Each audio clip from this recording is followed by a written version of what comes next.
പറയടി, ഞാൻ ഇല്ലാത്തപ്പോ ഏത് ആസാം കാളയാണ് ഇവിടെ വന്നിട്ട് പോയത്? നിന്റെ ചില കാര്യങ്ങളൊക്കെ ഞാൻ അറിയുന്നുണ്ട്. നീയും ആ ചോട്ടുവിന്റെ കാളയും തമ്മിൽ എന്തുവാടി ഒരു ബന്ധം? കണ്ണ് തെറ്റി ആ സാധനം പൈപ്പിന്റെ ചോട്ടില്ല. സത്യം പറയടി, ആ വരുത്തം കാളയായിട്ട് നിനക്ക് എന്തുവാ ഇത്ര ബന്ധം? ഞാൻ ഒരു കാര്യം പറഞ്ഞേക്കാം, കുടുംബത്തിന് ചീത്തപ്പേരുണ്ടാക്കാൻ ഞാൻ ഉണ്ട് ഇവിടെ. എനിക്കൊരു അസിസ്റ്റന്റ് ആവശ്യം വേണ്ട. ഷിബിന്റെ മോളെ, നമ്മുടെ അപ്പൂപ്പനെ നിനക്ക് അറിയത്തില്ലോടി? ഇത്രയും പാവം ഒരു അപ്പൂപ്പൻ ലോകത്ത് വേറെ എവിടെയെങ്കിലും ഉണ്ടോടി? കട്ടുറുമ്പിന്റെ മോളിൽ കയറുന്ന കട്ടുറുമ്പ് തിരിച്ച് കടിക്കത്ത പോലും ഇല്ല. അത്രയും പാവല്ലോടി. ആ അപ്പൂപ്പനെ ഇത് ചവിട്ടി കൂട്ടി 12 തൊട്ടി രക്തം ഇവിടെ തുപ്പി വെപ്പിച്ചടി. അസത്ത് പിടിച്ച പശു. ലോകത്ത് എന്തോരം പശുക്കളുണ്ട്. എല്ലാം ഇരുന്നും കിടന്നും എന്തുവാ യോഗ ചെയ്താൽ വരെ പാല് കൊടുക്കുന്നേ. വേണ്ടേ, മെനഞ്ഞാന്ന് കൊണ്ട് വെച്ചൊരു ഗ്ലാസ്സാ. സർക്കാർ ആശുപത്രിയിൽ മൂത്രം ടെസ്റ്റ് ചെയ്യാൻ കൊണ്ടുവന്ന് നമുക്ക് 3 തുള്ളി ഇട്ട് വെച്ചിട്ട് നിൽക്കുന്നുണ്ടാ. ഏതാണ്ട് ഓസ്കാർ വാങ്ങിച്ച് നിൽക്കുന്ന കണക്ക്. ഈ 3 തുള്ളി വിറ്റ് കിട്ടുന്ന പൈസക്ക് വേണം ഞാൻ ഇനി പുതിയ വീട് വെച്ച് എന്റെ മോളെ കെട്ടിച്ച് ബാക്കി പൈസക്ക് നിന്നെ ചില ചോട്ടുവിന്റെ കാളെ കൊണ്ട് കെട്ടിക്കാടി. നീ നല്ലതുപോലെ നിൽക്കിവിടെ. ഓരോരോ പശുക്കൾ കാണിക്കുന്ന കാണുമ്പോ ഇനി ഇതിന് സിസ്റ്റം വല്ലോ മാറി കിടക്കുവാന്നോ? പാല് തരാൻ പറഞ്ഞാൽ പാല് ഒക്കെ മൂത്രം ഒഴിക്കും. Excuse me sister, can I check your mother board?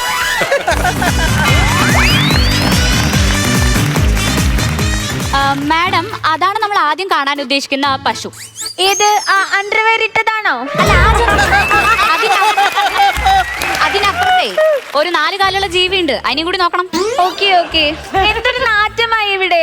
ഇയാൾ കുറച്ച് മുല്ലപ്പൂ ഉണ്ട്, അത് കൊടുത്തിട്ട് എന്നെ 2 ഇരുത്താം. അപ്പൊ ഇവിടെ മണക്കും. പശുവിന്റെ ഒരു ഇന്റർവ്യൂ എടുക്കാൻ വേണ്ടി വന്നതാ. ഇതിന്റെയോ? സത്യം പറയടി, നീ ആ ചോട്ടുവിന്റെ കാളയായിട്ട് ഏതെങ്കിലും ചുംബന സമരത്തിൽ പോയോ? നിന്നെ തിരക്കി ഇവിടെ ആളുകൾ വന്നല്ലോ. നീ അവിടെ നിക്ക്. അഴുക്ക പശുവാണ് മക്കളെ, തന്ത കാളയേക്കാൾ മോശം.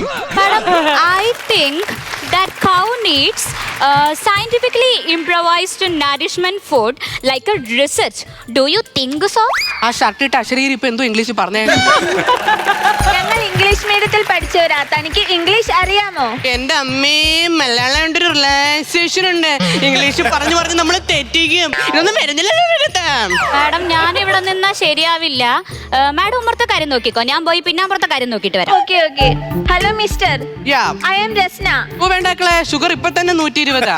എന്റെ പേരാ ഞാൻ പറഞ്ഞത്, രസ്ന എന്ന്. ഓ പറഞ്ഞോ. ഞാൻ അങ്ങ് ലണ്ടനിൽ നിന്ന് വരുകയാണ്. പശുവിനെ പറ്റി PhD എടുക്കുന്നു. എന്റെ ഭഗവാനെ, എടി ദാ പശുവിനെയൊക്കെ പിഴിഞ്ഞ് പച്ചടി ആക്കൂ. നോടി ഒളിയടി.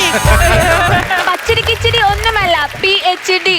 ഓ ഇംഗ്ലീഷ് അടി, ഇംഗ്ലീഷ്. So cute. എന്ത് ഭംഗിയുണ്ട് കാണാൻ. സുഖമാണോ? വയറ്റിന്നൊക്കെ പോകുന്നുണ്ടോ? ഒന്നും പറയണ്ടാക്കളെ, ഇന്നലെ ഇച്ചിരി തേങ്ങ അരച്ച് വെച്ച ഞണ്ട് കറി കഴിച്ചത്. ഒരു മുതുക്കു ഞണ്ടായിരുന്നു. പോരാത്തിന് അതിന് ദേഹം മുഴുവൻ കാലാൻ തോന്നുന്നു. പോയ വഴി മുഴുവൻ കീറി കുത്തി തയ്ച്ച് വെച്ചിരിക്കുക. ഈ 75 കിലോ ഉള്ള പോത്തിന്റെ കാര്യമല്ല ഞാൻ പറഞ്ഞത്, ഈ പശുവിന്റെ കാര്യമാ. അതിന്റെ വയറ്റിന്ന് പോകാനതല്ലേ അക്കളെ നീ ചവിട്ടിയിരിക്കുന്നേ? എന്നിട്ട് എന്നോട് ചോദിക്കുന്ന ഡേർട്ടി. ഇതിലൊക്കെ ചവിട്ടുന്നതാണോ മോനെ നിന്റെ ഡ്യൂട്ടി? ഡ്യൂട്ടി അല്ലല്ലോ, ഡേർട്ടി, അഴുക്കെന്ന്. എന്തൊരു ചൂടായി ഇവിടെ. ഈ പശുവിന് വല്ല ഫാനോ AC എന്തെങ്കിലും ഉണ്ടോ? നീ വന്നാണ് ആ പരക്കകത്തോടെ നോക്കിയാണ്. വലിയൊരു തുള. ആ തുളയ്ക്കകത്തൂടെയാണ് ഞങ്ങൾ കുടുംബക്കാർ മുഴുവനും ബഹിരാകാശം നോക്കി കിടക്കുന്നത്. ISR പോലും നമ്മളെയാണ് വിളിച്ച് ചോദിക്കുന്നത്, പുതിയ റോക്കറ്റ് വിടുന്നതിന് മുമ്പ് ഏതെങ്കിലും വാൽനക്ഷത്രം അവിടെ ഉണ്ടോന്ന്. എക്സാക്ട്ലി മുന്നേ അത് അടയ്ക്കാൻ ഗതിയില്ലാഞ്ഞിട്ട് അപ്പത്തെ പങ്കാശമ്മ മരിച്ച സഞ്ജയനത്തിന് ഇഡലി കഴിക്കാൻ പോയിട്ട് ഇഡലിയുടെ ആകൃതിയിൽ അവിടുത്തെ നീല ടാർപ്പേന്ന് കീറിയാ ഒട്ടിച്ചത്. അതിന് ഗതിയില്ലാത്ത എന്നോട് വന്ന് പശുവിന് AC പോലും. Excuse me, Mr. Kashagan. Yeah, come on. Accordingly, government requirement at 2000. Excuse me, Mr. Lady. Yes. Shall I continue?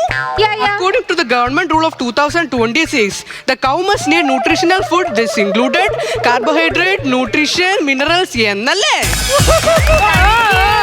എനിക്കിത് എങ്ങനെ അറിയാമെന്നല്ലേ? അതെ. മത്തി പൊഞ്ഞോണ്ട് വന്ന പേപ്പർ കിടപ്പുണ്ടായിരുന്നു. ഞാൻ ചോദിച്ചത് ഈ ഫുഡ് എങ്ങനെയാ കൊടുക്കുന്നേന്ന് പശുവിന്. അത് മക്കളെ നല്ലൊരു പാത്രം എടുത്ത് വെക്കണം. ആ പാത്രത്തിലേക്ക് കുറച്ച് തിളപ്പിച്ചാറിയ കഞ്ഞോളം ഒഴിക്കണം. അതിന്റെ മുകളിലോട്ട് കുറച്ച് തവിടിടണം. അത് കഴിഞ്ഞ് കുറച്ച് പുണ്ണാക്കിടണം. പിണ്ണാക്ക് അത്യാവശ്യമാണോ? നീ ഉണ്ടാക്കുമ്പോൾ ഇടേണ്ടി വരത്തില്ല. എന്നിട്ട് നമ്മൾ കുറച്ച് ശർക്കര എടുത്ത് അതിനകത്തോട്ടിടണം. എന്നിട്ട് ഇത് നല്ലതുപോലെ ഇട്ട് ഇളക്കി ഒരു അടപ്പെടുത്ത് അടച്ച് അങ്ങോട്ട് മാറ്റി വെക്കണം. ഒരു 7-8 മണിക്കൂർ കഴിഞ്ഞ് അതിങ്ങോട്ട് എടുത്ത് അടപ്പങ്ങോട്ട് തുറക്കുമ്പോൾ ഒരു മണം ഉണ്ടാവും. അത് കഴിഞ്ഞ് ഇതങ്ങോട്ട് ഇളക്കി ആ പശുവിന് കൊണ്ട് കൊടുക്കുമ്പോ പശു ഇങ്ങനെ ക്ലം ക്ലം ക്ലം എന്ന് പറഞ്ഞാൽ കുടിക്കും. ഒരു 1/2 ഗ്ലാസ് എനിക്ക് കൂടി തരുമോ? ഒലിക്കുന്ന ഞാൻ അതിൽ നിന്ന് 30 എന്ന് എടുക്കുന്നത്. അത് കഴിച്ചു കഴിഞ്ഞോണ്ടല്ലോ ഞാടിഞ്ഞരമ്പെല്ലാം എണീറ്റിന്ന് മമ്മറാസ് വിളിക്കും. ഓക്കെ ഓക്കെ, ഈ ബിസിനസ് എങ്ങനെയാണ് സ്റ്റാർട്ട് ആക്കിയത്? ഒരു പശുവിന്റെ ഏറ്റവും വലിയ ധൈര്യം എന്താണെന്ന് അറിയാക്കളെ നിനക്ക്? കറക്കാൻ ഒരു അണ്ണാച്ചി കൂടെ ഉള്ളതാ. അതേടാ, ഇതാ കറവക്കാരൻ അണ്ണാച്ചിയുടെ പശുവാ. ഞാൻ അതല്ലടോ തന്നോട് ചോദിച്ചത്, ഈ ബിസിനസ് ആരാണ് സ്റ്റാർട്ട് ആക്കിയതെന്ന്. അത് അച്ഛൻ. അച്ഛനെ വിളി. അച്ഛൻ അച്ഛനെവിടെ? വായിൽ തോർത്ത് തിരികെയിരിക്കുകയാണോ? അല്ല, താഴെ വെച്ചാ ഉറുമ്പയ്ക്ക് തല വെച്ചാ വീണ് പോകുമെന്ന് പറഞ്ഞ അച്ഛൻ ഞങ്ങളെ വളർത്തിയ. തലയിൽ വേറെന്തോ വെച്ചാലെന്നല്ലേ? അച്ഛന്റെ തല എന്ത് വെച്ചാലും താഴെ പോകും. മുടിയില്ല ഒച്ച. ഒരു വെള്ളപ്പൊക്കത്തി ഒലിച്ചു പോയോ? ഇവിടുന്ന് അച്ഛനെ പിടിച്ച് കമത്തി കിടന്ന് തുഴഞ്ഞല്ലേ ഞാൻ അക്കരെ എത്തിയത്. വെള്ളത്തിന്റെ അടിയിലേക്ക് ഊളിയിട്ട് പോകുന്നതിന് മുമ്പ് അച്ഛൻ പറഞ്ഞ എന്താന്നറിയാമോ? എന്താ പറഞ്ഞത്? ആ മീൻസ് മീമുള്ള എനിക്ക് അറിയത്തില്ല. എന്തോ പറയാൻ വാ തുറന്ന് അണ്ണാക്കിലൊക്കെ വെള്ളം കയറി അങ്ങ് താന്നു പോയി. കരയണ്ട, സോ സാഡ് സ്റ്റോറി. എന്ത് തരം പുല്ലാ കൊടുക്കുന്നത്? തരവോ? കേട്ടിട്ടില്ലേ പൊക്കേഷ്യ, ഗ്രാമിനി എന്നൊക്കെ? ഇതൊക്കെ പുല്ലിന്റെ പേരാണ് മക്കളെ. അതെ. ചേടാ, റോട്ടിൽ കിടന്ന് പട്ടി പുള്ളുന്ന പുല്ലിന് വരെ ഫ്രീക്കം പേര്. അല്ല, പുല്ലിന്റെ മോനായിട്ട് ജനിച്ചാ മതിയായിരുന്നു. ചേട്ടന്റെ പേരെന്താ? മക്കളെ, നിങ്ങൾ കൂട്ടുകാരെല്ലാരും കൂട്ടം കൂടിയെന്ന് തമാശ പറയാണെന്ന് വിചാരിച്ചു. ആ കൂട്ടത്തിൽ ഒരു കൊച്ചെണിച്ച് മുറ്റം തോമടി പറഞ്ഞെന്ന് വിചാരിച്ചു. അത് കേട്ട് നിങ്ങൾ ആരും ചിരിച്ചില്ലെന്ന് വിചാരിച്ചു. അപ്പൊ നിങ്ങൾ അയാളെ എന്ത് വിളിക്കും? ശശി. That's me. ചാണകമിടാറുണ്ടോ? ഞാനോ?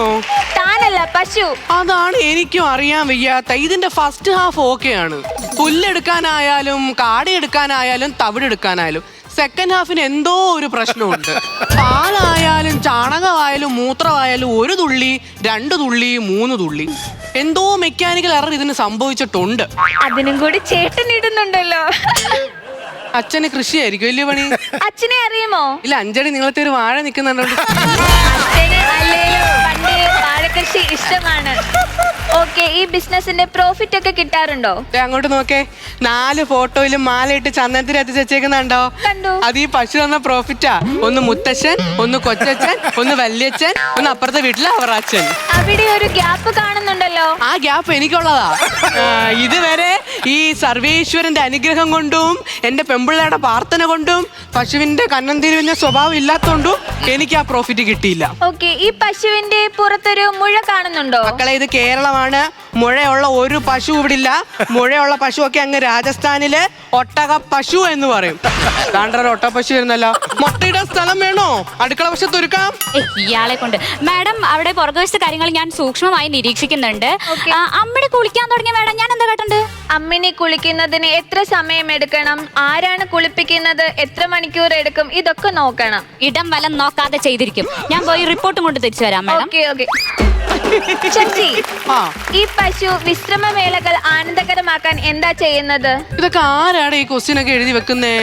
24 മണിക്കൂറും ബബിൾക്കം ചവയ്ക്കുമല്ലേ? ചിലപ്പോ അത് തുപ്പി കളഞ്ഞിട്ട് ചില്ലിങ് വിത്ത് പോച്ചാന്ന് പറഞ്ഞ വല്ല സ്റ്റോറി ഇടുമായിരിക്കും. അല്ലെങ്കിൽ രാത്രിയിലും പകലും എല്ലാം കുനിഞ്ഞു നിൽക്കുന്നത് കൊണ്ട് മുതുവേന എടുക്കുമ്പോ ഇടയ്ക്കിടയ്ക്ക് അവിടെ ചാരുകസേര പോയി ഇരുന്ന് വിശ്രമിക്കും. എഴുതി വെക്കും. ഇതിന്റെ മുഖം കണ്ടിട്ട് ഇതിനെന്തോ വിഷമമുള്ളത് പോലെ തോന്നുന്നുണ്ട്. ഡിപ്രഷൻ ഉണ്ടോ? മക്കളെ, ഈ ഡിപ്രഷൻ എന്നൊക്കെ പറഞ്ഞു കഴിഞ്ഞാൽ ഇത് എന്തു മക്കളെ? ഡിപ്രഷൻ എന്നൊക്കെ പറഞ്ഞാലേ മനസ്സ് വല്ലാണ്ടിരിക്കുന്ന സമയത്ത് നമുക്ക് തോന്നുന്നൊരു തോന്നല് വിഷാദം. ഇപ്പൊ എനിക്ക് വിഷാദം വന്നാൽ ഞാൻ എന്ത് ചെയ്യുന്നറിയോ? 4 മത്തി വാങ്ങി അതിന് 2 എടുത്ത് കറിയും വെക്കും, 2 എടുത്ത് പൊരിച്ചും തിന്നും. എന്താന്നറിയില്ല, മത്തി തിന്നാ എന്റെ വിഷാദം അപ്പം മാറും. നിന്റെ വന്ദേ ഭാരത് പോലുള്ള ഓട്ടവും മത്തിയോടുള്ള ആക്രാന്തവും കണ്ടപ്പോഴേ എനിക്കൊരു കാര്യം മനസ്സിലായി. സത്യം പറ, നീയല്ലേ ഞങ്ങളുടെ അടുക്കള ഭാഗത്തുനിന്ന് മത്തിത്തല എടുത്തോണ്ട് ഓടുന്ന കണ്ടം പൂച്ച? താങ്കോടോ പശുപാലക. മാഡം, അമ്മയുടെ കൂലി എന്തായി നോക്കുന്നതായിരിക്കും നല്ലത്. ഇല്ല, ശരിയാകും. Okay, sure. ഇത് ജേഴ്സി ആണോ? അല്ല, ഇതെന്റെ വല്യച്ഛന്റെ ആണ്. വല്യച്ഛൻ മരിച്ചപ്പോ വല്യച്ഛന്റെ മോന് കൊടുത്തു, വല്യച്ഛന്റെ മോൻ മരിച്ചപ്പോ എനിക്ക് തന്നു, ഞാൻ മരിക്കുമ്പോ എന്റെ കൊച്ചിന് കൊടുക്കും. എടോ, തന്റെ അണ്ടർവെയറിന്റെ കാര്യമല്ല, പശുവിന്റെ കാര്യമാണ് ഞാൻ ചോദിച്ചത്. ഇതില്ല ഹരിയ, വിമല, സുമതി, എനിക്ക് ചീത്തപ്പേര് ആ കൂട്ടത്തിൽപ്പെട്ട ഏതോ പശു വന്നാ തോന്നുന്നത്. മാഡം, എന്ത് പറ്റിയടോ? ഇതെന്താ തന്റെ മുഖത്ത് പശു തൊഴിച്ചോ? വന്നാണ് രമണിയ ജലജ അമ്മിണി. അമ്മിണി പശുവിനെ തനിക്കറിയാമോ? അമ്മിണി പശുവല്ല, ദിവാകരന്റെ ഭാര്യ. അവളുടെ കുളി ആര് കണ്ടാലും അവൾ എടുത്തിട്ട് കെറിഞ്ഞു. ഇത് തനിക്കെങ്ങനെ അറിയാം? എന്റെ മുതുകത്ത് എന്തോരം ഫിംഗർ പ്രിന്റ്സ് ഉള്ളതാ. തന്നെന്തിനോടോ കൊണ്ട പെണ്ണുങ്ങളുടെ കുളിസീനൊക്കെ കണ്ടോണ്ട് പോയി നിൽക്കുന്നത്? ആ മാഡത്തിന് അത് പറഞ്ഞാൽ മതി. ഇതൊക്കെ കുത്തിക്കുറിച്ച് എഴുതി കൊണ്ടേ കൊടുത്താൽ മാഡത്തിന് അമേരിക്കയിൽ നിന്നും ലണ്ടനിൽ നിന്നും PhD HD ഒക്കെ കിട്ടുമായിരിക്കും. എനിക്ക് എന്താ മാഡം കിട്ടുന്നേ? ഞാൻ എന്റെ ഒഴിവുകളിൽ സമാധാനവും സന്തോഷകരമാക്കാൻ ഇങ്ങനെ എന്തെങ്കിലും ചെയ്യും. അതൊരു തെറ്റാണോ മാഡം? അതിൽ കൈ കടത്തല്ലേ മാഡം? എനിക്ക് വയ്യ. ഇത് തന്റെ ലാസ്റ്റ് ക്വസ്റ്റ്യനാ. കർഷകൻ എന്ന നിലയിൽ തനിക്ക് നേരിടേണ്ടി വരുന്ന പ്രശ്നങ്ങൾ എന്തൊക്കെയാണ്? അതിന്റെ ഏറ്റവും വലിയ ഉദാഹരണമല്ലേ മോളെ നീ? ഇവിടുത്തെ കർഷകരെയും ഇവിടുത്തെ പശുവിനെയും പറ്റി പഠിക്കാൻ നീ എന്തിനാ ലണ്ടനിൽ പോയേക്കുന്നേ? ഇവിടെ നിന്നല്ലയോ പഠിക്കണ്ടേ? ഡോക്ടറിന്റെ മക്കള് ഡോക്ടർ, എഞ്ചിനീയറുടെ മക്കള് എഞ്ചിനീയർ, വക്കീലിന്റെ മക്കള് വക്കീല്. ഏതെങ്കിലും ഒരു കർഷകനായുടെ മോനെ കർഷകനാക്കുവോ? എൻ്റെ അച്ഛൻ ഒരു കർഷകനായിരുന്നു. പുള്ളിക്ക് ആകെ ഉള്ള സമ്പാദ്യം എന്ന് പറഞ്ഞാൽ കുറെ കടക്കണിയാ. ഞാനൊരു കർഷകനാ, എനിക്ക് അതിനേക്കാളും കടമുണ്ട്. പക്ഷെ ഞാൻ എൻ്റെ മോനെ കർഷകനാക്കത്തില്ല. കാരണം എന്താ? ഇതിലും കടം കൊണ്ട് അവൻ കടന്ന് ഓടുന്ന കാണാൻ എന്നെ കൊണ്ട് ഒക്കത്തില്ല. ഒരു കർഷകൻ കീടനാശിനി വാങ്ങിച്ചുകൊണ്ട് പോകുമ്പോൾ ആദ്യം ആലോചിക്കേണ്ടത് അത് വളമായിട്ടാണോ കൊണ്ടുവന്നത്, അതോ അവൻ അത് ആത്മഹത്യ ചെയ്യാൻ വേണ്ടിയിട്ട് ഉപയോഗിക്കാൻ പോവാണോ എന്നാ. നമ്മളെല്ലാവരും മരിക്കാൻ ഒരു കാര്യം കണ്ടെത്തുമ്പോൾ കർഷകന് മരിക്കാൻ 100 കാരണങ്ങളുണ്ട്. എന്നിട്ടും അയാൾ വിത്ത് വിതച്ച് ആ വിത്തിൽ നിന്നൊരു ബലം കണ്ടെത്തി അത് നമ്മുടെ മുമ്പിലേക്ക് കൊണ്ടുവന്ന് തരുന്നത് മണ്ണിനോടും നമ്മളോടും അത്രയും സ്നേഹമുള്ളതുകൊണ്ടാ. വിശന്ന് വലഞ്ഞു വരുമ്പോ ChatGPT-യും AI റോബോട്ടും ഒന്നും കൊണ്ടുവച്ചാൽ നമ്മുടെ വയറ് നിറയത്തില്ല മക്കളെ. അതിന് ചോറ് വേണം. ചോറ് വേണേ ആര് വേണം? ചേറിൽ പണിയെടുക്കുന്ന ഒരു കർഷകൻ വേണം മക്കളെ. ആ കർഷകൻ അങ്ങനെ ചെയ്യണമെങ്കിൽ നമ്മൾ അയാളെ കണ്ടുപിടിക്കണ്ടേ? നമ്മൾ ഈ നടത്തുന്ന പ്രഹസനങ്ങളെല്ലാം മാറ്റിയിട്ട് ഒരു 10 കർഷകരെങ്കിലും നമ്മൾ സംരക്ഷിക്കണ്ടേ? ഞാൻ പറഞ്ഞതിൽ എന്തെങ്കിലും ഒരു തെറ്റുണ്ടോ? സത്യം